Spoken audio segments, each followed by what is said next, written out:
कागभूषण जी ने गरुड़ जी से कहा कि गरुड़ जी, एक बार मुझे मानुष जीवन प्राप्त था और मेरी 20 वर्ष की आयु थी। उस समय एक भयंकर अकाल गिर गया, दुर्भिक्ष, जिसमें मेरा पूरा परिवार, माता पिता, 2 भाई बहन और थे, वो सभी मृत्यु को प्राप्त हो गए। मैं 20 वर्ष की आयु था, माता पिता वृद्ध थे, भाई बहन छोटी आयु के थे। वो उस भूख को सहन नहीं कर सके। उनकी मृत्यु के उपरांत आसपास के क्षेत्र में भी बुरा हाल था, लाखों लोग मर गए थे। उस क्षेत्र को छोड़कर मैं अवंतिका नगरी में चला गया। वहाँ दुर्भिक्ष नहीं था, पेट भर रोटी खाई, भोजन पाया। लेकिन मेरी आत्मा में एक ऐसी प्रेरणा हुई, दुख हुआ कि ये क्या जीवन है। मेरे पिताजी का भरा पूरा परिवार उजड़ गया, ये क्या जीवन है, ये कैसा यहाँ लोक है। तो फिर बताता है कि उस जन्म से पहले मैंने असंख्यों जन्म प्राप्त हुए। अब दिव्य दृष्टि खुल जाने के बाद वो अपनी पिछली हिस्ट्री याद आई उसको। जब वो भक्ति पर लगा, उसके बाद गरुड़ जी को बता रहा है कि उससे पहले मैंने असंख्यों मानुष जीवन नाश कर दिए थे और मैंने भक्ति कभी करी ही नहीं।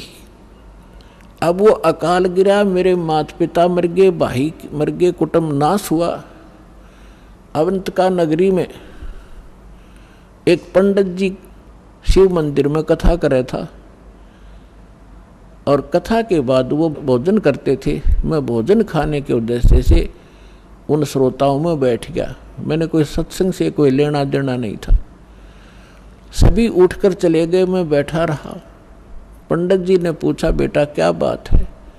मैंने अपना सारा दुख बताया। उसने मुझे एज ए अपना सन, बेटे की तरह प्यार किया पंडित जी ने, पुजारी ने, और कहा, बेटा ये संसार तो दुख का घर है, आप यहाँ रहो, यहाँ भोजन पाओ और बेटा यहाँ मंदिर में सेवा करो, सत्संग सुनो, दीक्षा ले लो। मैंने उसकी सारी बात मान ली, वहाँ सेवा भी करने लग गया। लेकिन दीक्षा वाली बात मेरे समझ में नहीं आई। 6 महीने तक वो कथा सुनाते रहे, मनुष्य जीवन के उद्देश्य को बताते रहे। मेरा कति घर नहीं करी, जू नहीं रहेंगी। मेरे इतने पाप बढ़े हुए थे क्योंकि मेरे अंदर भक्ति कभी बीज पड़ा नहीं था। 6 महीने के बाद मैंने कथा तो सीख ली जो गुरु बताया करते थे। मैं युवा था, गुरु जी वृद्ध हो गए थे। मैं श्रोताओं को गुरु जी की अब्सेंस में, अनुपस्थिति में वो कथाएं सुनाने लग गया। सुरीली आवाज़ थी, युवा शरीर था। श्रोता मुझे मेरी बड़ी प्रशंसा करने लगे कि क्या बात भाई, आप तो बड़ा गुरु जी से भी बढ़िया सत्संग सुनाते हो, वाह भाई वाह, आपकी तो बड़ी प्यारी आवाज़ है। इस जीव को बहुत प्रकार से ये हानि होती है, वो फाउल पॉइंट भी आपके रूबरू किए जाते हैं ताकि आप फिर से गलती ना कर जाओ, इसलिए ये कथाएं सुनाई जाती हैं। अब उन श्रोताओं की प्रशंसा से मेरे अंदर हवा भर गई, मैं अभिमानी हो गया, अहंकार बढ़ गया। एक दिन गुरुजी आए, मंदिर में पूजा के उद्देश्य से बाहर से आए और मैं श्रोताओं के बीच में बैठा था, प्रशंसा सुन रहा था। मैंने गुरुजी को बैठे बैठे ही दर्शन कर लिए, प्रणाम भी नहीं करा, बस यूं देख लिया। जबकि गुरुजी को खड़ा होके मैं खड़ा नहीं हुआ। मान बढ़ाई का मारा कि मेरी बेइज्जती हो जाएगी जब मैं खड़ा हो गया था, क्योंकि प्रशंसक सामने बैठे थे। अब गुरुजी को कोई ध्यान नहीं था, उसको तो कोई मतलब लेना देना ही नहीं होता। नियम बता दिए, जो पालन करेगा सफल होगा, जो तोड़ेगा खंडित करेगा वो दंडित होगा। गुरुजी जाकर मंदिर में अपनी पूजा अर्चना करने लग गए। आकाशवाणी हुई उस मंदिर में और भगवान शिव के पुजारी थे वो पंडित जी। आकाशवाणी हुई, भगवान शिव ने कहा कि रे धुरत, तेरे को 1 लाख वर्ष के लिए नरक में डालूंगा। ये आकाशवाणी सुन ली गुरुजी ने। अपने आत्मा परमात्मा के कबीर साहब कहते हैं, बहुत प्यारा बालक माँ का। गुरु पिता को अपना बेटा या बेटी बहुत प्यारी होती है। लेकिन माँ को पिता से भी कई गुना और प्रेम बच्चों में होता है, स्वाभाविक है। और कहते हैं गुरु जी को उससे भी 100 गुना होता, माँ से भी ज़्यादा 100 गुना प्यारे होते अपने शिष्य। उनके भविष्य के बारे में वो इतना चिंतित रहता है। कहते हैं बहुत प्यारा बालक माँ का, उनसे बढ़कर शिष्य गुरुओं का। तो यहाँ गुरुजी ने जब सुना कि कागभूषण को, उसका नाम कुछ अन्य था, कि भगवान शिव कैसे नाराज हो गए इस बालक पर, क्या गलती की, वो एकदम छोड़कर पूजा को आया कि बेटा क्या गलती की तूने, अक्षमा याचना कर। अरे बालक दर शिव का ध्याना, ताते बख्शे तेरे प्राणा। तो गुरुजी ने प्रार्थना की, हे भगवान शंकर, हे महाराज, क्या गलती होगी आपके बच्चे से, माफ़ करो, बालक है, माफ़ करो, बालक है। तब आकाशवाणी हुई कि इस धूर्त ने मेरे भक्त की इंसल्ट की है। जब ये गुरु के साथ ऐसा व्यवहार कर सकता है तो मेरे साथ कैसा करेगा। पुण्यात्माओं, परमेश्वर कबीर जी भी कहते हैं कि गुरु गोविंद कर जानियो, रहियो शब्द समाए, मिले जब दंडवत बंदगी, नहीं तो पल पल ध्यान लगावे। गुरु मानुष कर जानते ते नर कहिए अंध, हुआ दुखी संसार में फिर आ गए यम के फंद। तो शंकर भगवान ने कहा कि इस धूर्त ने जब ये गुरु की बेइज्जती कर सकता है तो मेरे लोक में आकर ना जाने क्यों धुमसता रहेगा। ऐसे धूर्त की मुझे आवश्यकता नहीं है, इसको नरक में ठोकूंगा 1 लाख वर्ष के लिए। अब गुरुजी ने फिर कई घंटों तक प्रार्थना की, आपका बालक है, बच्चा है, क्षमा करो दाता, कुछ हल्की सजा करो इसकी। तब उसने कहा कि भाई देखो, मेरा वचन खाली नहीं जागा, जो बोल दिया ये वापस मैं ले नहीं सकता, इसको नरक में तो रहना पड़ेगा, लेकिन वहाँ यमदूतों से इसको कष्ट नहीं होने दूंगा। अब कागभूषण कहता है फिर मेरी कुछ समय के बाद मृत्यु होगी, मुझे 1 लाख वर्ष तक नरक में रहना पड़ा, लेकिन वहाँ यमदूतों ने भगवान शंकर की आज्ञा से मुझे कष्ट नहीं दिया, लेकिन रहना पड़ा नरक में। अब उदाहरण के लिए दास आपको सुनाता है कि जैसे कोई वर्तमान सरकार का मंत्री है और मंत्री का कोई मित्र है, उसकी किसी कारण से जेल हो जाती है, तो वो मंत्री उसको जेल से नहीं छुड़वा सकता।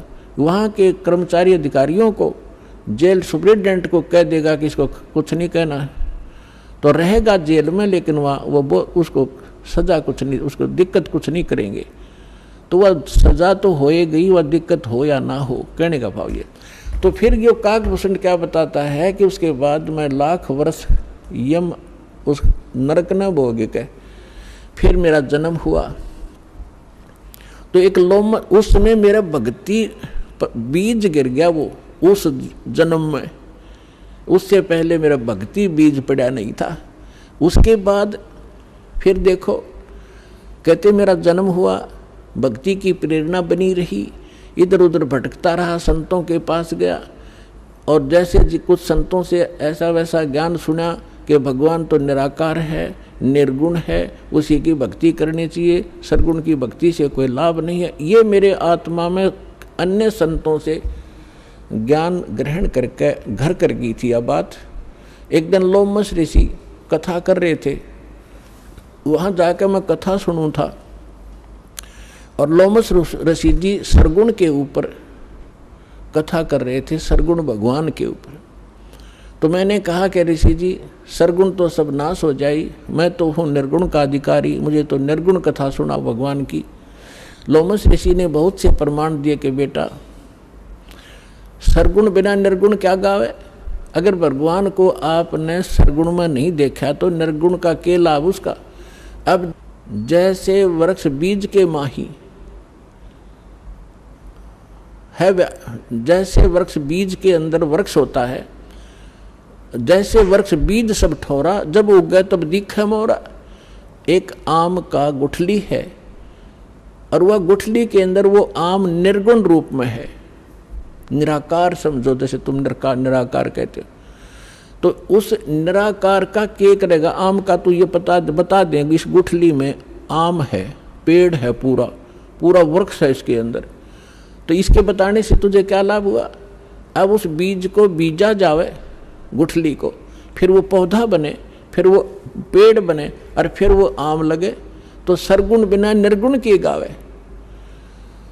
तो भगवान का लाभ जो है सरगुण से ही होगा, निर्गुण के गीत गान तो नहीं होगा। अब कहने लगे मेरे ये उदाहरण बहुत से उन्होंने दिए, पर मेरी बुद्धि में ग्रहण नहीं हुए।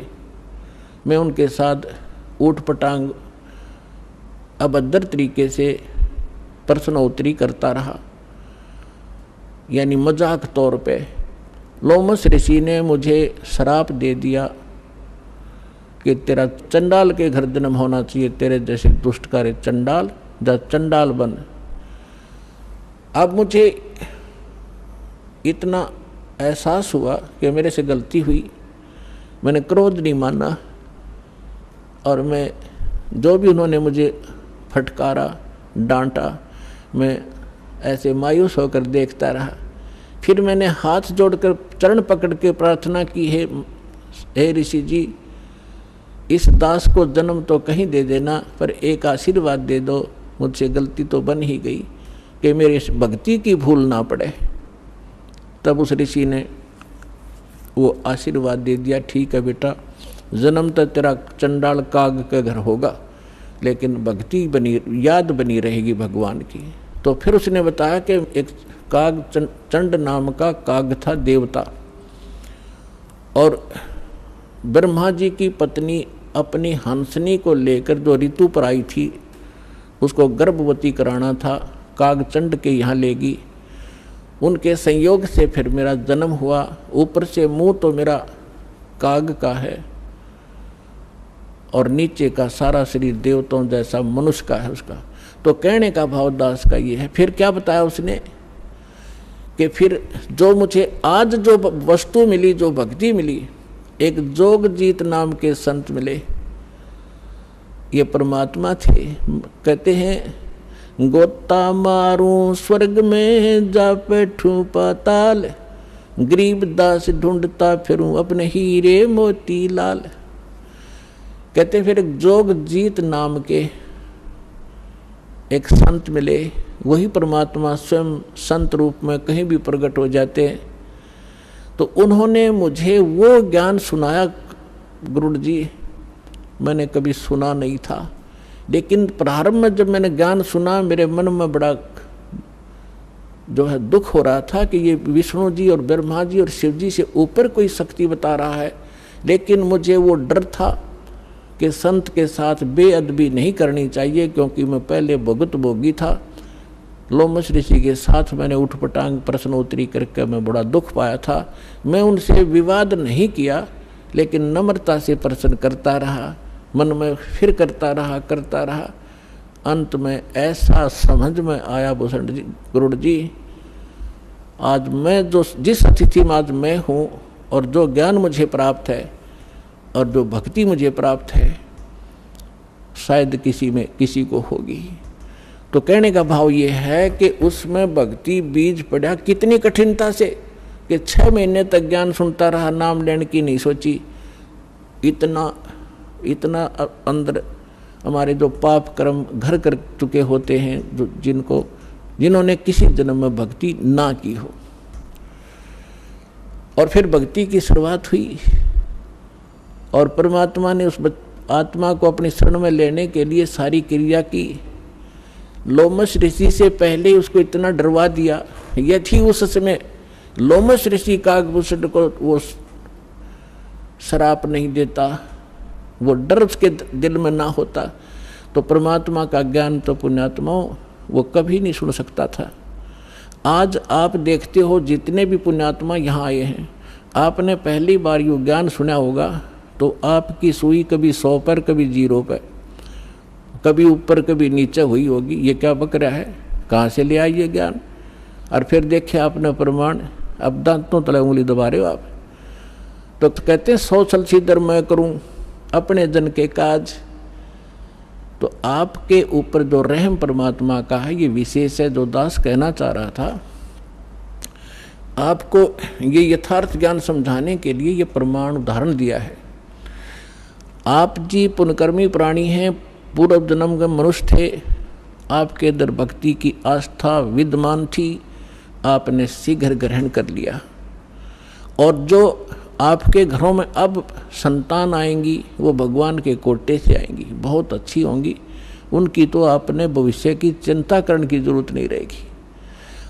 और जो अन्य प्राणी हैं वर्तमान के अंदर हैं, वो जो ऐसे हैं जो पूर्व जन्म के भक्त मनुष्य थे वो शीघ्र आ जाएंगे, और जो कागभूषण जैसे होंगे उनका भी तरीका अपनाया परमात्मा ने। क्या होगा, एक घर में तीनों ने दीक्षा ले ली, एक नहीं लेता, ठीक है, तो वो कागभूषण की श्रेणी का है।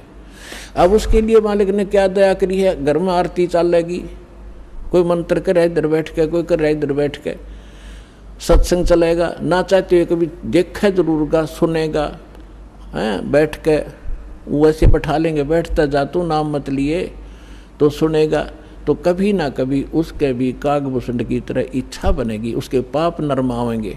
क्योंकि भगवान की कुछ ऐसे संस्कार होते हैं, ऐसे पाप होते हैं जो ज्ञान यज्ञ से ही समाप्त होते हैं। अब कुछ ऐसे पाप होते हैं जो प्रणाम यज्ञ से समाप्त होते हैं। जैसे कपड़ा मैला हो गया, सिंपली कोई धूल मिट्टी लगी है झड़का दिया, निर्मल हुआ। थोड़ी बहुत और मैल लगा है तो वैसे पानी में से निकाल दिया तो भी ठीक हो गया। और भी ज़्यादा मैला है तो साबुन प्रयोग करना पड़ता है, और भी ज़्यादा कहीं कोई दाग लगा है तो ड्राई क्लीन करानी पड़ती है, तो वो तब निर्मल होता है। हमारे युगों युगों के अंतःकरण के अंदर बड़े धब्बे लगे हुए हैं, अंतःकरण में हमारे पाप जमा हैं, तो उन पापों के नाश के लिए ये सब प्रक्रिया आपकी यहाँ कराई जाती है। 5 यज्ञ कराई जाती हैं आपसे। एक यज्ञ है धर्म की, कुछ ऐसे पाप होते हैं जो धर्म करने से ही अक्षीण हुआ करते हैं। एक यज्ञ है धर्म की, दूसरी यज्ञ है ध्यान, परमात्मा का चिंतन, मीन ध्यान, उसकी कसक बने, उसकी एक न्यारी आपको याद बनी रहे, उसको ध्यान कहते हैं। और तीसरी यज्ञ है हवन की, यहाँ पर एक ज्योति यज्ञ किया जाता है, ज्योति हवन किया जाता है, कराया जाता है। तो तीसरी यज्ञ हवन की, चौथी यज्ञ प्रणाम, दंडवत प्रणाम कराया जाता है, जिससे अहंकार नाश होता है और कुछ पाप इस प्रणाम यज्ञ से ही नाश होते हैं। और 5वीं यज्ञ है ज्ञान की। इस ज्ञान के सुनने से, कथाओं के सुनने से भी आपके बहुत से पाप अक्षीण होते हैं। अब जिस व्यक्ति को आप प्रारंभ में चर्चा करते हो परमात्मा की, तो वो नहीं ग्रहण करता, उठ के चल पड़ता है। कबीर साहब कहते हैं, कबीर पिछले पाप से हरि चर्चा ना सुआवे, और कै ऊँगे कै उठ चले ना और बात चलावे। जैसे किसी कर्महीन प्राणी से, संस्कारहीन प्राणी से आप भगवान की चर्चा करने लगते हो, और वो आपका विशेष मित्र भी हो, विशेष नाती भी हो। अब जो ऐसा वैसा व्यक्ति होगा तो 2 बात सुनते ही उठकर चला जाएगा, ठीक है मैं फिर आऊँगा, मुझे काम जरूरी है, क्योंकि उसको वो अच्छा नहीं लग रहा, उसको सुहा नहीं रही। और कोई ऐसा मित्र होगा कि उठ नहीं सकता तो नींद आने लग जाएगी, लटके लेगा थोड़ी देर में। या फिर कोई विषय बदल देगा कि सुन मेरी बात सुना, सा है वहाँ फलाना था, सा फलाना था, वहाँ जाना है, वहाँ चलेगा। वो सुन ही नहीं सकता, क्योंकि उसको वो अच्छा नहीं लग रहा।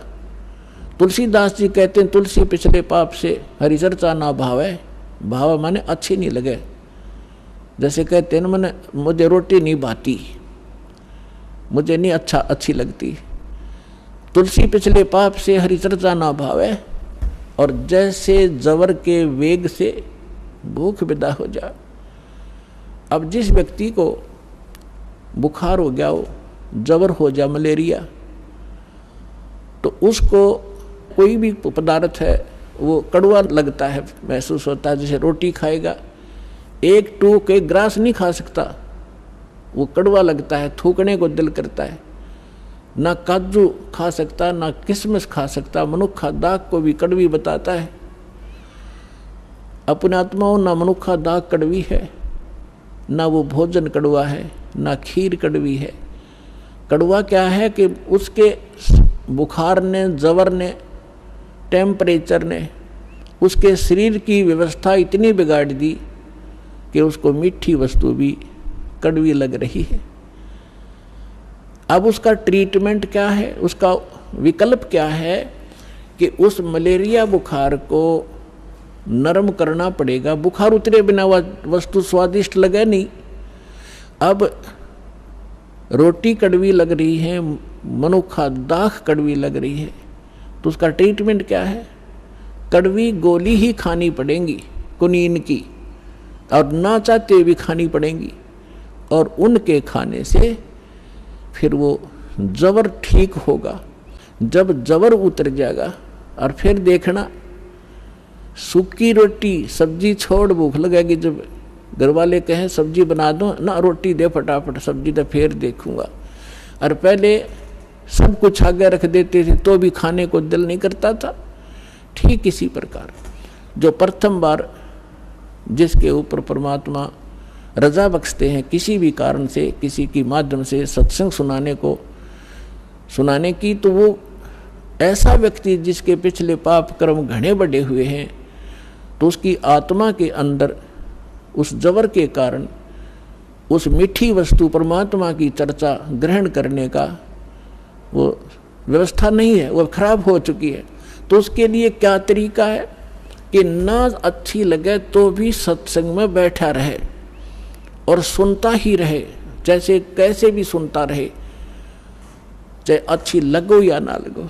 तो उस परमात्मा के वचन में, परमात्मा की वाणी में इतनी शक्ति है कि वो ना सुने, चाहे वहाँ वैसे बैठा रहे, और चाहे वो सो भी जहाँ आरती चल रही हो, बाल जैसे कोई लेट गया, नींद आ गई, चलो लेट जा, सत्संग चल रहा है तो बैठ गया, बैठा रहे, चाहे कुछ भी सोचता रहे, ना सुने, चाहे दूसरे कमरे में बैठ जाए लेकिन कानों में ये सुनती हो, तो वहाँ भी असर करेगी ये वाणी। उसके शरीर के पाप को, अंतःकरण के वो पाप कट जाएंगे जो ज्ञान यज्ञ से कटने होते हैं। अब जैसे एक पहले क्या होता था, सभी उपचार आध्यात्मिक तरीके से होते थे। वो भक्ति तो उनके पास थी नहीं, साधु संतों के पास। जनता में खाना रोटी प्राप्त करने के लिए वो क्या करते थे, कोई जंतर मंत्र सिद्ध कर लेते थे। कोई तो सर्प का जहर उतारने का मंत्र सिद्ध कर लिया, किसी ने बिच्छू आदि का जो जहर विष उतारने का मंत्र सिद्ध कर लिया, किसी ने कोई जाड़ जोड़ झाड़न का मंत्र सिद्ध कर लिया। ये कोई मोक्ष मार्ग तो नहीं था उनके पास, पर ऐसे सिद्धि कर लेते थे।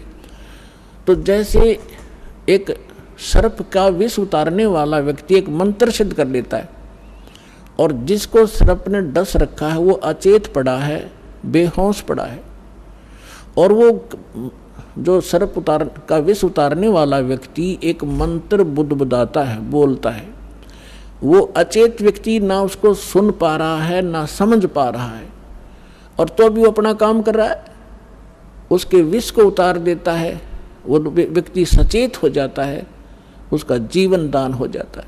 ठीक इसी प्रकार परमेश्वर की जो अमर वाणी है कबीर साहब और गरीबदास जी की, और उन महापुरुषों की जिनको भगवान मिले हैं, उनकी वाणी स्वसिद्ध होती है, उसको सिद्धि करने की आवश्यकता नहीं होती।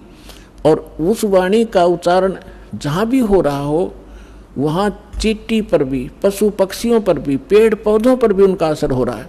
वो दूसरी बात है कि उनके वो धीरे धीरे असर होगा, पेड़ पौधों पर बहुत देर में होगा, पशु पक्षियों पर उनसे शीघ्र होगा, और मनुष्य पर पशु पक्षियों से भी शीघ्र होगा उसका।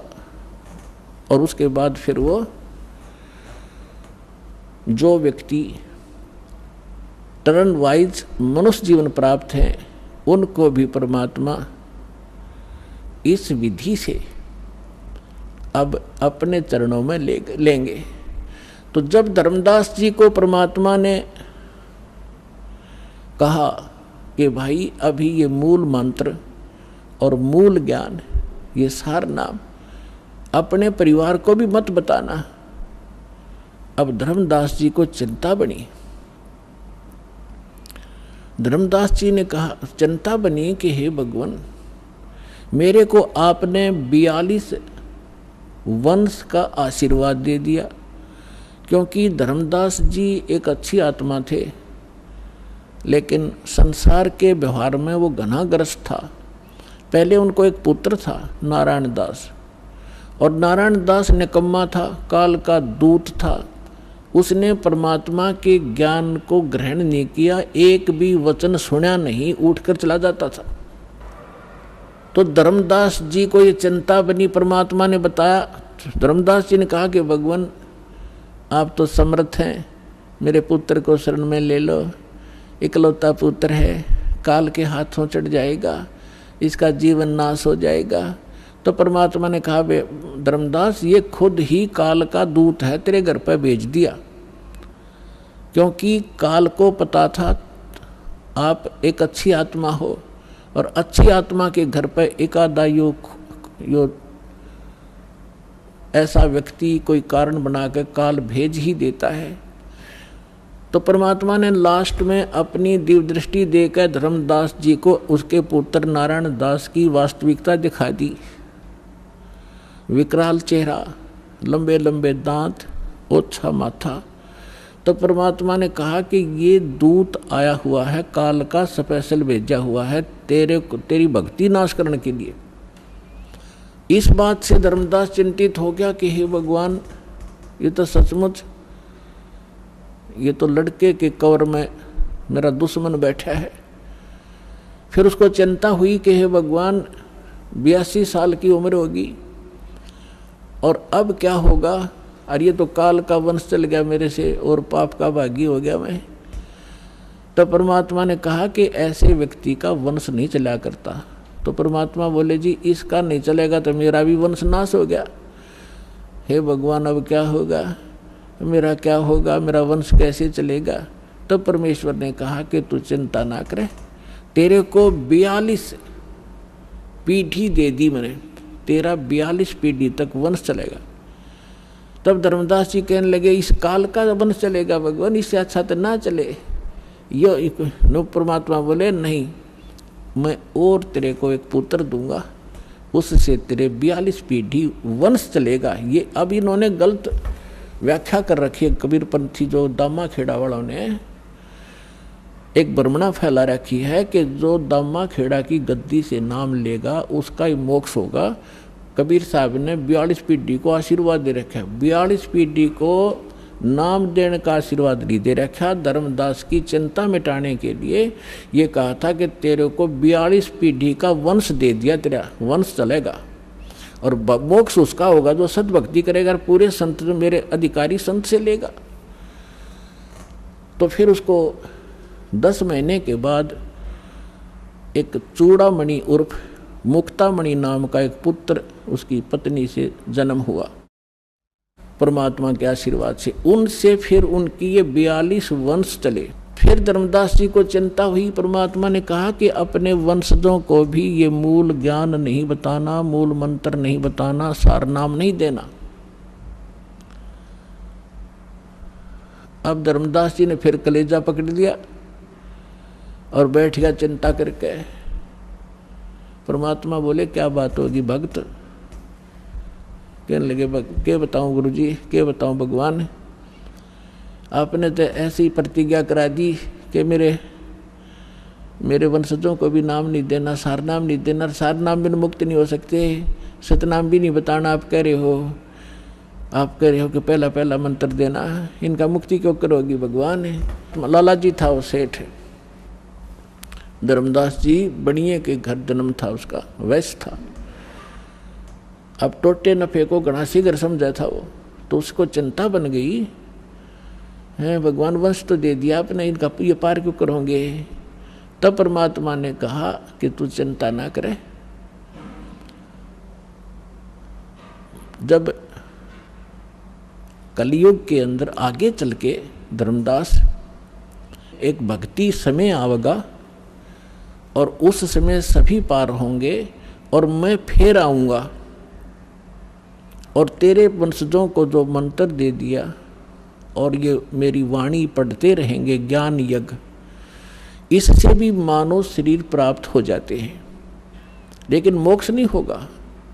तो आप ये प्रथम मंत्र अपने वंशजों को, तेरे वंशजों को प्रथम मंत्र देंगे और ये वाणी मेरी वाणी का पाठ करते रहेंगे, इससे इनको मानव शरीर प्राप्त होते रहेंगे। तब धर्मदास जी ने कहा जी फिर मानव शरीर का क्या बनेगा, जब सार नाम नहीं मिला, सतनाम नहीं मिला था, वो ज्ञान से परिचित हो चुका था वो। तब परमात्मा ने कहा कि आगे चल के जब ये भक्ति योग शुरू होगा तब मैं फिर आऊंगा और फिर तो सारी सृष्टि को पार करूंगा, तेरे बच्चे भी पार होंगे, तेरे वंशज भी पार होंगे। अब क्या बता रहे परमात्मा के धर्मदास, एक बार मेरा और इस काल का, यहाँ के किस ब्रह्मांड के मालिक ब्रह्म का एक संवाद हुआ था। इसने मुझसे प्रतिज्ञा करा ली थी कि 3 युगों में जीव थोड़े ले जाना और चौथे युग में आप कितने ही जीव मुक्त करा लेना। तो मैंने इसको तथावस्तु कर दी थी, ठीक है जो तू कह रहा है वो मुझे स्वीकार है। तो फिर क्या बताया परमात्मा ने कहा कि फिर मैंने उससे कहा था कि जब चौथा युग, जब कलयुग आई तब हम अपना अंश पठाई। जब चौथा युग कलयुग आवेगा, उस कलयुग की जो बीचली पीढ़ी होगी, बीचली पीढ़ी का समय बताया है परमात्मा ने कि कब ये भक्ति स्टार्ट होगी। बीचली पीढ़ी कहाँ से स्टार्ट होगी, जब कलयुग बीते 5500 पाचा, तब ये वचन मेरा होगा साचा। तो कलयुग जो है, जो 5505 कलयुग कब बीता है, सन 1997 से। और 1997 में इस दास को परमेश्वर कबीर जी प्राप्त मिले थे। उन्होंने कहा था कि अब ये सारनाम और सतनाम बेटा सार्वजनिक कर देना, मैं तेरे साथ रहूँगा, पूरा विश्व हमारे साथ होगा, सबका कल्याण करेंगे।